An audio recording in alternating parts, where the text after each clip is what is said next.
Hello all. I hope you've had a good day.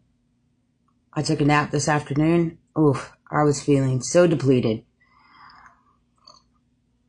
After the last few days, whoo-wee, I was indeed.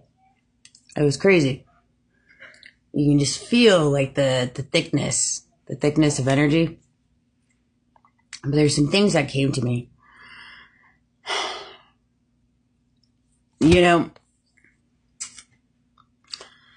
it came to me last night when I woke up. I think it was like 1:23, somewhere around there. For entertainment purposes only. Like, I'm well aware that I'm breaking major generational curses. What I'm doing, what path God's got me on is outside of this world. To many, it doesn't make sense. At times, it doesn't make sense to me. And there's so much entanglement and there's so much involvement. And it's just one of those things. But see, at the end of the day, it really boils down to this.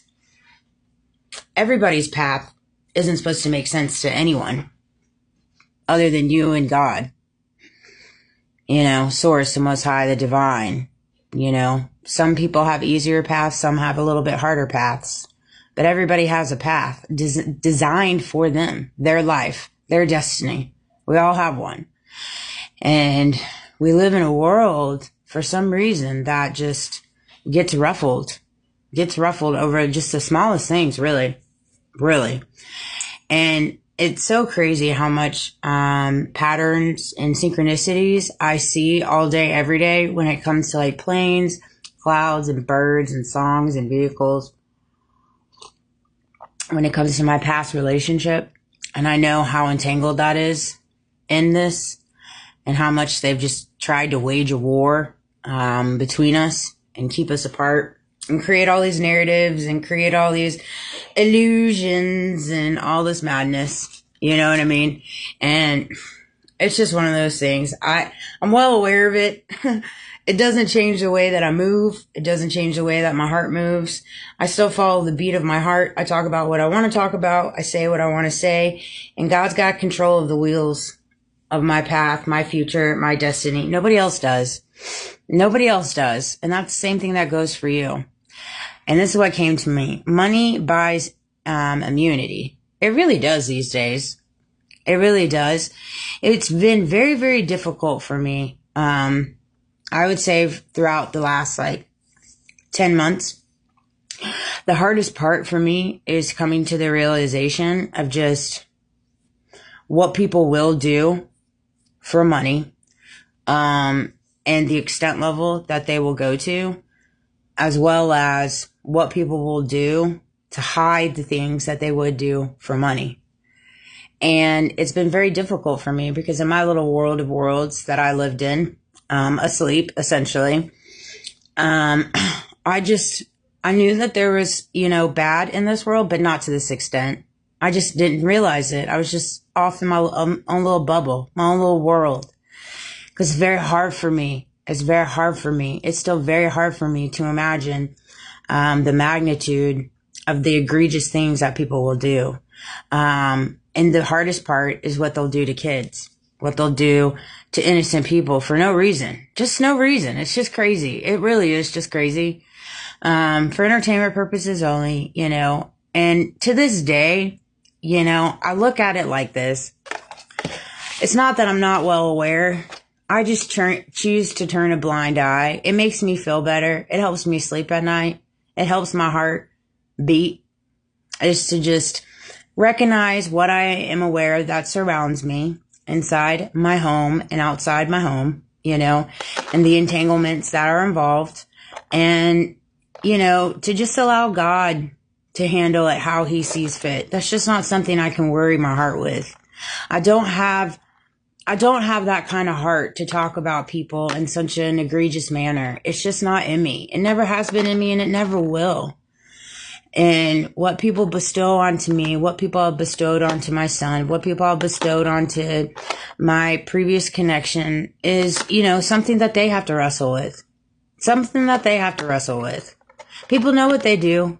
People know the skeletons they have in their closet. And it eats them up. And that's why it's a treacherous path if you get pulled alongside that.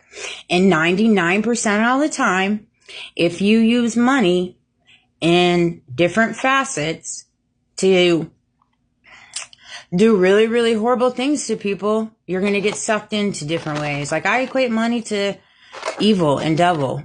I really do. And it just sucks because it just consumes so much of this world. It's just so unnecessary. Money, at the end of the day, money is not going to make you happy. That I can promise you. It just isn't.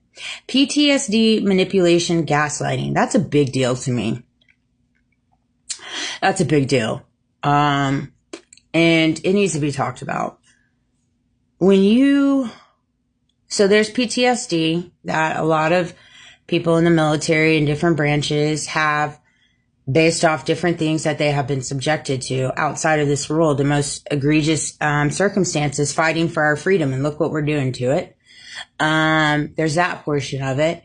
But also, when you have gone through such manipulation and gaslighting warfare for your entire life, and this thought came to me yesterday when I went through this situation with my son and I, and how much it triggered me because it reminded me of previous conversations that I used to have with my previous boss, and just how manipulating and gaslighting it was. And so little trigger things that sometimes my son says and things like that, like, it's as if sometimes I'm having the same conversation. And, you have to be graceful and merciful with yourself when you go through your healing venture and recognize different treatments that you have been put through, whether it's, childhood traumas, SA, addictions, social conditionings, bullying, manipulation, gaslighting, harassment, TI, GS, those are all really, really horrible acts. And a lot of the times it's so much entangled in this world right now, that our world runs so much on manipulation, that there's not one person out here in this earth walking around that hasn't been subjected to manipulation.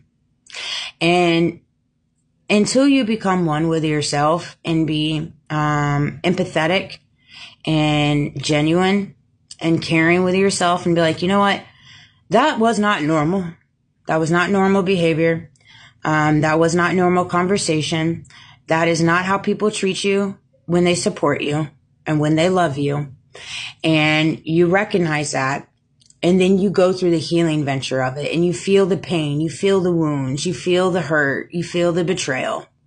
And you're going to have little stinging moments that come up that really kind of sit your butt down.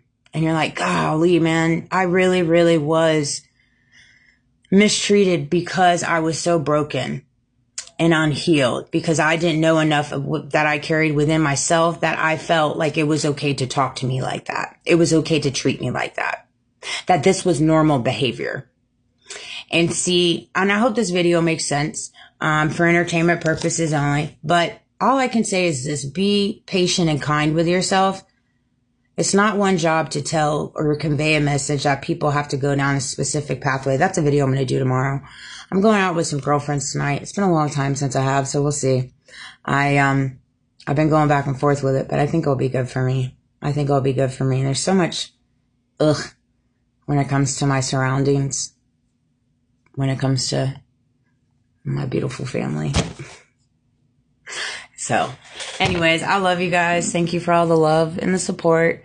I appreciate all of you, whether you're in my physical, energetically. I feel all of you. I really do. And all the jets flying with me. My golly, big jolly.